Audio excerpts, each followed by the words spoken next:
आइए स्टूडेंट्स, एक नए टॉपिक के साथ शुरुआत करते हैं। आज टॉपिक का नाम है हिडन गुडविल। पहले जान लेते हैं इसका मीनिंग क्या है, हिडन गुडविल का क्या कंसेप्ट है ये वाला। देखिए, जब भी हम एक टॉपिक शुरू करते हैं, जब भी चैप्टर में कोई क्वेश्चन कर रहे होते हैं एडमिशन ऑफ पार्टनर के रिगार्डिंग, तब हमें क्या गिवन रहता है क्वेश्चन में। नॉर्मली या तो हमें फर्म की गुडविल गिवन रहती है, फर्म्स गुडविल क्वेश्चन में गिवन होती है कि firm at the time of admission of new partner just like sees a new partner for 1/5 share, so at the time of admission of a new partner the firm's goodwill is valued at something। ठीक है, firm की goodwill given रहती है। अगर ये firm की goodwill given नहीं होती है तो सेकंड ऑप्शन में हमें ये रहता है, ये गिवन रहता है कि C is entering into the new firm with 1/5 share and for 1/5 share he brings a goodwill of amount of 20,000 30,000 etcetera, कि वो अपने 5वें हिस्से के लिए इतनी गुडविल लेके आया। तो मतलब जो न्यू पार्टनर्स है, न्यू पार्टनर फॉर्म में एंटर हो रहा है, न्यू पार्टनर्स गुडविल क्वेश्चन में गिवन रहती है।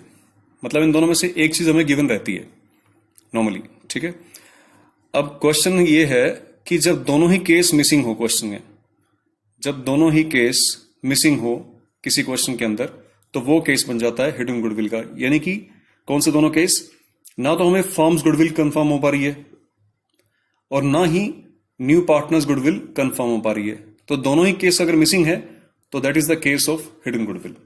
ठीक है, तो हम लोग कैलकुलेट करना सीखेंगे इस केस में कि हिडन गुडविल है क्या फर्म की, फिर न्यू पार्टनर्स की गुडविल कैलकुलेट की जाएगी, फिर हम उसकी जर्नल एंट्री करेंगे। तो आइए सीखते हैं क्वेश्चन के साथ। A and B are two partners sharing equally, C is a new partner for 1/5 share. अब एक एग्जाम्पल लेके चलते हैं। एग्जाम्पल से किसी क्वेश्चन का कोई कंसर्न नहीं है, ये इमेजिनरी फिगर्स हैं। मैं कैपिटल काउंट बनाना सिखा रहा हूं आपको। बेसिकली जो टॉपिक है हिडन गुडविल का, वो कैपिटल काउंट पे ही, मतलब कैपिटल काउंट के थ्रू ही इसमें कैलकुलेशन रहती है। तो इससे पहले हम रिवोल्यूशन बना चुके हैं। मैं ऐसा अज्यूम करके चल रहा हूं कि आप लोगों को रिवोल्यूशन बनाना आता है। सो बाय बैलेंस ब्रॉट डाउन, आपके पास ओपनिंग बैलेंसेस गिवन है। ए का कैपिटल बैलेंस 600, बी का 400। ठीक है, C is a new partner entering into the firm. C firm में आ रहा है और ये अपने हिस्से के अकॉर्डिंगली 300 रुपीज की कैपिटल लेके आया है। इसका हिस्सा 1/5 है। इसके अलावा फर्म में आपने रिवोल्यूशन अकाउंट बनाया और रिवोल्यूशन अकाउंट का प्रॉफिट आया 20 रुपीज, जो कि दोनों ही पार्टनर्स में डिवाइड हो गया 10-10, इक्वल रेशो, इक्वल रेशो, सो 10-10। फर्म में जनरल रिजर्व भी पड़ा था 20 रुपीज का, फ्री रिजर्व थे, वो भी डिस्ट्रीब्यूट हो गए दोनों पार्टनर्स में, ओल्ड पार्टनर्स में ओल्ड रेशो में डिस्ट्रीब्यूट कर दिए मैंने। ठीक है, क्वेश्चन में मैंने जितनी भी एडजस्टमेंट्स थी, चाहे वो रिवोल्यूशन के अकॉर्डिंग थी या जनरल रिजर्व था या कुछ भी एडजस्टमेंट थी, वो मैंने सारी डील कर ली। मैं ऐसा अज्यूम करके चल रहा हूं कि मैंने सारी एडजस्टमेंट को डील कर लिया। अब मैं टोटल करता हूं इसका। टोटल करने के बाद 620, 420 और 300। इधर भी टोटल आएगा 620, 420 और 300। यहां पे इनके बैलेंसेस आ जाएंगे क्योंकि इधर कोई भी डेबिट बैलेंस नहीं है। सो टू बैलेंस सीडी भी सेम यही आ गया 620, 420, यानी कि 620 में से 0 गए 620, 420 में से 0 गए 420, 300 में से 0 गए 300। इसी बैलेंस को कैरी करने के बाद मैंने एक बार रीओपन कर लिया अकाउंट को, बाय बैलेंस ब्रॉट डाउन करके इस बैलेंस को नीचे ब्रॉड कर लिया, 620, 420 एंड 300। अब देखिए टॉपिक है क्या, कैसे कैलकुलेशन होएगी हिडन गुडविल की। एक एग्जांपल देखिए, यहां पे एक कैलकुलेशंस है, समझिए ध्यान से, बहुत इजी है कैलकुलेशन। आपको उम्मीद करता हूं कि एक ही बारी में समझ आ जाएगी। कैलकुलेशन सीखेंगे हम, कैलकुलेशन ऑफ हिडन गुडविल। देखिए, यह है क्लोजिंग कैपिटल ABC की। अगर मैं टोटल कैपिटल कैलकुलेट करना चाहूं इस गिवन फर्म की, तो कैसे कैलकुलेट होगी? टोटल कैपिटल कैलकुलेट करने के दो तरीके हो सकते हैं। फर्स्ट मेथड ये है कि मैं इन तीनों पार्टनर्स की जो क्लोजिंग कैपिटल है उसे ऐड कर लूं। Let us add A plus B plus C। It means 620 plus 420 plus 300। I am talking about the closing capital, not the opening capital. The capital after all adjustments add कर ली मैंने।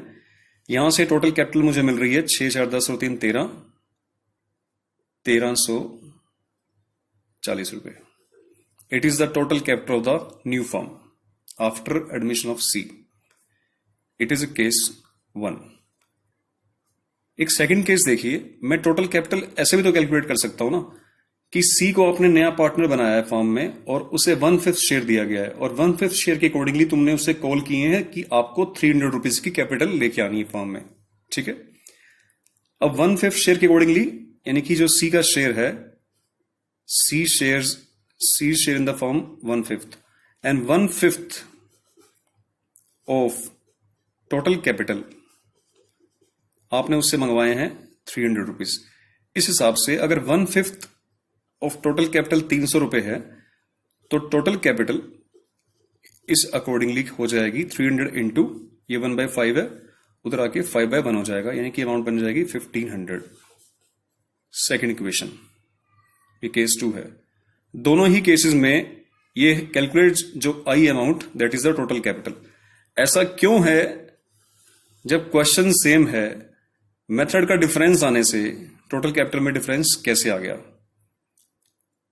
हम लोग इनकी closing capital को join कर रहे हैं तो टोटल कैपिटल बन रही है 1340। आप नए पार्टनर को एडमिट करा रहे हैं, उसे कह रहे हैं कि आपको 1/5 शेयर दिया जाएगा और आपको 300 रुपए लाने हैं, तो इसका मतलब यही हुआ ना कि टोटल कैपिटल फॉर्म में कितनी है 1500। तो फिर इन दोनों में डिफरेंस क्यों है? और जो डिफरेंस इन दोनों में दिखाई दे रहा है आपको 1500 माइनस 1340 ये डिफरेंस आ रहा है इसका 160 का डिफरेंस इसमें आ रहा है 160 का। और ये जो 160 का डिफरेंस है एक बार टोटल कर लेते हैं दोबारा से, ठीक है। 160 का डिफरेंस है, that is the hidden goodwill, यही फर्म की हिडन गुडविल है, ठीक है। अब इस हिडन गुडविल से ये फर्म की हिडन गुडविल आ गई है, फर्म की, ध्यान रखिए इट्स फर्म्स हिडन गुडविल। अब यहां से हम लोग सी का शेयर कैलकुलेट कर लेते हैं। सी का शेयर फर्म में 1/5 था तो 160 इंटू 1/5 कैलकुलेशन कर लेते हैं। ये अमाउंट आएगी 32।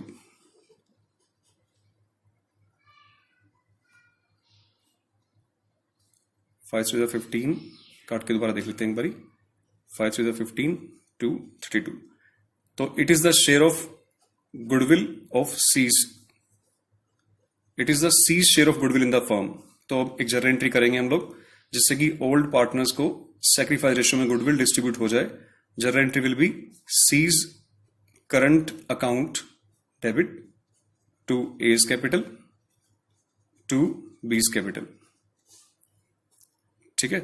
32 रुपीज को आप डिवाइड करेंगे इनके सैक्रिफाइस रेशियो में। सैक्रिफाइस रेशियो इक्वल लेके चल रहा हूं मैं दोनों का, तो 16 डिवाइड हो जाएगा। तो यहां इसकी जर्नल एंट्री क्या बनेगी? यहां पे ए और बी को आपने क्रेडिट करना है, ए और बी के कैपिटल अकाउंट को आपने क्रेडिट करना है, तो बाय सीज करंट अकाउंट लिखकर 16 लिखेंगे। टोटल अमाउंट बन जाएगी यहां पे 436 and 300।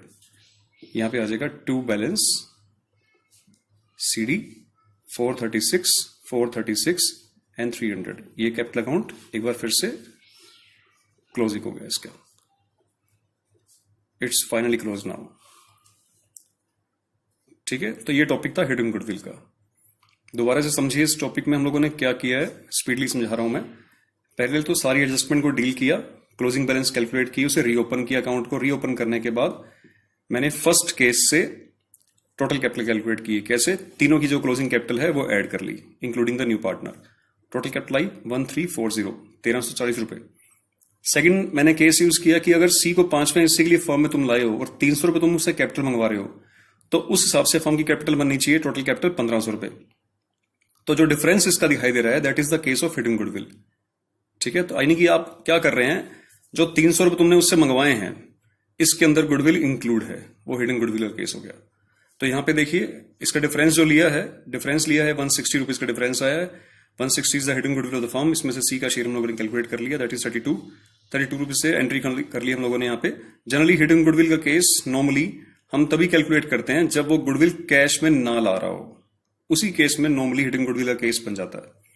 So C's current account debit to A's capital to B's capital, जब वो गुडविल कैश में ही लाता तो उसके करंट अकाउंट को हम डेबिट कर देते हैं, ठीक है। तो इट्स नेगेटिव बैलेंस। सो 32 से डेबिट किया सी को, C's current account debit to A's to B's, और ए और बी को यहाँ पे हम लोग ए और बी की जो पोस्टिंग होगी वो क्रेडिट साइड में होगी। पोस्टिंग का पड़ोसी करेगा जो डेबिट में बैठा हुआ, that is C's current account by C's current account लिखकर 16 इनके सेक्रीफाई रेशियो में मैंने डिस्ट्रीब्यूट कर दिया and the balance here, closing balances are here. ठीक है, ये केस था, आप इस केस को ट्राई कर सकते हैं।